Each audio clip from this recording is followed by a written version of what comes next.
আমি নিজে আয়না করে সাক্ষী, আল্লাহর কসম করে বলছি কাফারা দিতে হবে না। আমাদেরকে এমন রুমগুলোতে রাখা হয়েছে যেগুলো এখনো পর্যন্ত দেখাই নাই। আজকে যেগুলো দেখছেন তার চাইতে ভয়াবহ রুম আছে, তার চাইতেও ভয়াবহ। আমি পোস্ট করছি ফেসবুকে, এক বদমাইশ লিখছে, হুজুর আপনি লিখলেন ছোট ছোট ঘর, এখানে তো 10 জন থাকতে পারবে, বিরাট বড় রুম। এরা এক একটা শুয়ের মতো চুকায় চুকায় খালি পয়েন্টে পয়েন্টে ভুল ধরার চেষ্টা করবে। আরে বেটা, যেই রুমে নিয়ে নির্যাতন করতো আর যেই রুমে সার্বক্ষণিক রাখতো, দুইটা এক রুম না। দুইটা কি না? এক হাত বাই দেড় হাত এতটুকু কবরের মতো যে রুমগুলোতে। এই যে টেবিলটা যেমন দেখতেছেন না, টেবিল, এই টেবিলটা এখান থেকে ওই যে লোকটা, ওই ক্যামেরা এতটুকু লম্বা। ছবিগুলো ভাইরাল হয়েছে, পারলে দেখিয়েন। এমন একটা রুমে মানুষজনকে বছরের পর বছর রাখা হইতো। র‍্যাব 1-এ আমি সেই রুমে ছিলাম। এই এতটুকু রুমের মধ্যে রাখা হইতো।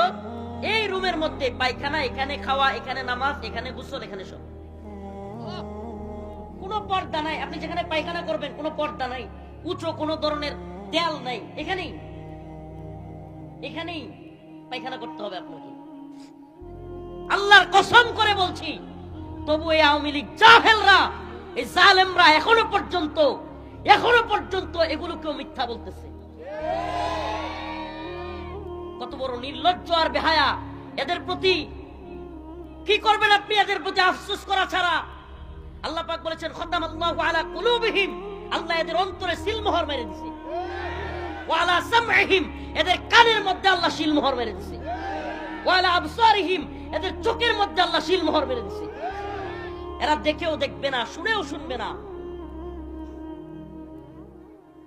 অনেক ভুক্তভোগী, আমি তো শুধু নিজে দেখছি এমন না, অনেকের সাথে কারাগারে গিয়ে কথা বলছি। অনেক ভুক্তভোগী, একটা চেয়ার আছে, এটাকে বলে ইলেকট্রিক শক। চেয়ারের নাম কি? ইলেকট্রিক শক দেওয়া হয়। এই চেয়ারের মধ্যে যাদেরকে বসায়া চেয়ার দেওয়া হয়েছে, আমার অনেকের সাথে কথা হয়েছে, অনেককে দেখেছি এই চেয়ারে শর্ট দেওয়ার কারণে সুস্থ স্বাভাবিক একটা মানুষ, অনেক জ্ঞানী বিচক্ষণ মানুষ কারাগারের ভিতরে পাগল হয়ে গেছে। জাহাঙ্গীর ভাই, আমি নাম বলি, কাশিমপুর কারাগার 2-এ আমাদের সাথে ছিল জাহাঙ্গীর ভাই নামে একটা লোক। এই আল্লাহর বান্দা অনেক জ্ঞানী মানুষ ছিল, বিচক্ষণ মানুষ। যখন ভালো থাকতো কোরআন তিলাওয়াত করত, যখন ভালো থাকতো মানুষকে সুন্দর নসিহা দিত, নামাজ পড়তো, এখানে দাগ আছে কপালে। কিন্তু যখনই ওই যে ইলেকট্রিক শর্টের পেইন, ভিতর থেকে আবার সেই আঘাত বা ব্যথা শুরু হইতো, পাগল হয়ে যেত, তারে তারে গালি দিত, লাথি মারতো, হসপিটালে নিয়ে বাইন্দা রাখতে হইতো তারে। আমি নিজের চোখে দেখছি। আমার পাশের রুমের কুকন ভাই, বাড়ি ওই বরিশালের ওই সাইডে, কুকন ভাই নাম, এই ইলেকট্রিক শর্টের কারণে পাগল হয়ে গেছে। আমার সামনে মানুষটা মারা গেছে, আমার পাশের রুমে।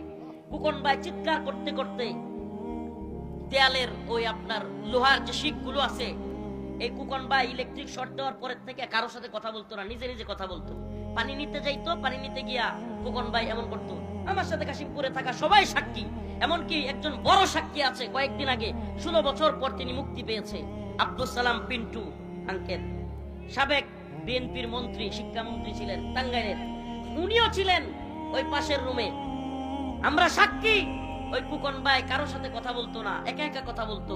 কুকন ভাই কি করতো জানেন? পানি আনতে গেলে বলতো, পানি আনছি, গেছি, খাইছি, এমন করতো সারাদিন। তারা নিয়ে সবাই মজাও করতো, মানে নিজে নিজেই কথা বলতো। পানি আনতে গেলে কাউকে ধরতে দিত না তার পানিতে। এমনকি যে ট্যাপ থেকে সে পানি নিত, ওই ট্যাপটা সাবান দিয়া ধুইতো। আরে কে কারে বোঝায়? ওই ভিতরে সাবান দিয়া, এই প্রতিদিন সাবান দিয়ে আবার তার ইয়ার্ডারে ধুইতো, মানে যেই বোতলটা। এখন বোতল ধুইলে কিন্তু সাবানের পানি গন্ধ হয়, কিন্তু হ্যাঁ এটা কোনো কিছু না, সে এটারে প্রতিদিন ধুইবেই। যদি খালি একবার তার বোতলে শুয়ে দিচ্ছেন, আবার 5 বার ধুইবে, আবার ওই ট্যাপ আবার 10 বার ধুবে, এরকমই করতো সারাদিন। আর নিজে নিজে কথা বলতো, দোয়া হইছে, খাইছি, গেছি, এরকম করতো। কয়েকদিন পর এই কুকন ভাই আমার পাশের রুমে, ওয়াল্লাহি আল্লাহর কসম, এই ইলেকট্রিক শর্টের কারণে, নির্যাতনের কারণে ওই লোকটা কেউ সাথে কথা বলতো না, কখনো তার রুমে কেউ যাইতে দিত না। কিন্তু তার এমন অবস্থা হয়েছে, এই রুমের ভিতরে দেয়ালের রডগুলো ধরে চিৎকার এমন করতেছিল। আমি পাশের রুম থেকে শুনতেছিলাম, কাঁপতেছে তার শরীর। জীবনে কোনোদিন কারোর সাথে কথা কয় না, কিন্তু ওই দিন ওই রাত্রে যেদিন মারা যায় খোকন ভাই, ওই দিন ডাকতেছিল চিৎকার করে করে, কাশিমপুর কারাগার 2, 60 সেল পূর্ব, রুম নাম্বার, আমার নাম্বার ছিল 39 নাম্বার রুম সহ বলতেছি, এই বদমাশগুলো, এই নির্লজ্জগুলো এরপরেও হাসিনা এবং আওয়ামী লীগের পক্ষে কথা বলবে, এরপরেও, কারণ এদের লজ্জা নাই, এরা বেহায়া, এরা নির্লজ্জ। আল্লাহ আমাদেরকে কি বলবো, আল্লাহ এদেরকে ফিরে আনুক, এদেরকে হেদায়েত দান করুক। নিজের চোখে দেখা অনেক ঘটনা যেগুলো আগে মনে নাই, আজকে আয়নাগর দেখে কলিজা ফাইটে যাচ্ছে। আজকে পোস্ট করছি, আমার অনেক পরিবারের অনেকেও আত্মীয় স্বজন আওয়ামী লীগ আছে, আজকে ফেসবুকে কষ্টে পোস্ট করছি, ওই দিনগুলোর কথা মনে পড়ে গেছে। হঠাৎ করে ওই নির্যাতনের ওই স্টাইল, ওইগুলো দেখা আমাকে ওই চেয়ারে বসানো হয়েছে। ওইগুলো দেখার পরে আজকে ফেসবুকে পোস্ট করলাম, আওয়ামী লীগ যারা করবে, এখনো পর্যন্ত ওই জালেমদের পক্ষ যারা নিবে, এখনো পর্যন্ত যারা এই গুম খুন গণহত্যা নির্যাতন নিপীড়ন, আলেমদের উপর জুলুম, আলেমদেরকে নির্যাতন করে ফাঁসি দিয়ে মেরে ফেলা, আলেমদের দাড়ি ধরে টেনে হিচড়ে নিয়ে যাওয়া, এত জুলুমের পরেও এদের আমি ব্যক্তিগতভাবে আমি সিদ্ধান্ত নিয়েছি এদেরকে বয়কট করার।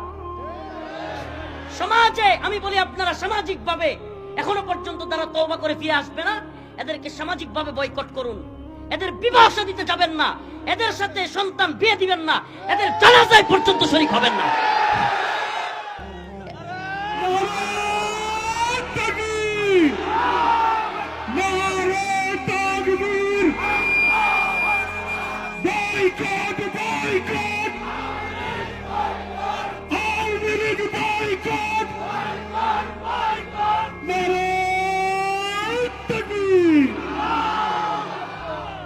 একটা কথাও যদি মিথ্যা বলে থাকি, এই সকল জনতার সামনে বলে গেলাম, আল্লাহর কাছে যেন আমার বিচার হয়।